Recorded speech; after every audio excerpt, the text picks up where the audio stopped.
sum up the Israeli-Palestine conflict in 30 seconds. Okay, so you have one group of people, the Jewish people, who has been persecuted around the world for a long time.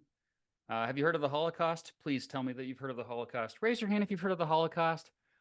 Okay, you've heard of the Holocaust. Okay, that's a start.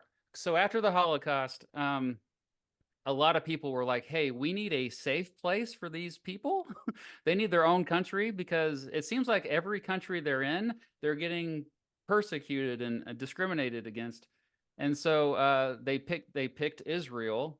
A lot of people moved there. The problem, though, is there was already people living there that many of them didn't want the Israelis to live there and establish their own country. And so you had this conflict break out between those two groups. And that group became known as the Palestinians, because historically that land was called Palestine. But today, both Palestinians and Israelis live in this tiny area. And it's, if you're familiar with, like, I don't know if you have a world map, you might show them on the world map where it's at, but like, basically think of an area like the size of Delaware, and they're all fighting in this little area, and there's been just all kinds of back and forth violence. It's been horrible, and it's really, like, the last few months it's gotten really bad. There's been tens of thousands of children killed in the last few months, so it's a pretty big freaking deal, and you should probably learn about it. I don't know who you are, but you should probably learn about it.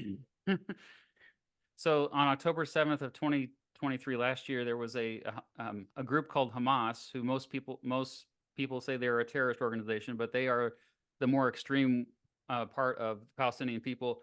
They attacked a bunch of Israeli civilians. Many of them were attending a concert, and it was a pretty horrific thing. And then this sparked a war that's currently happening between Israel and Hamas.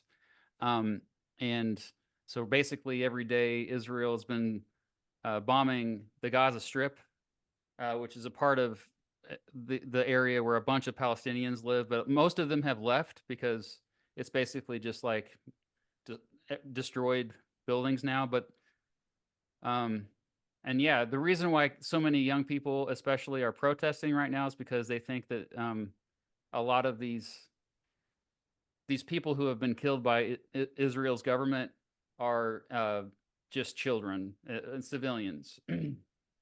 So that's why it's so controversial.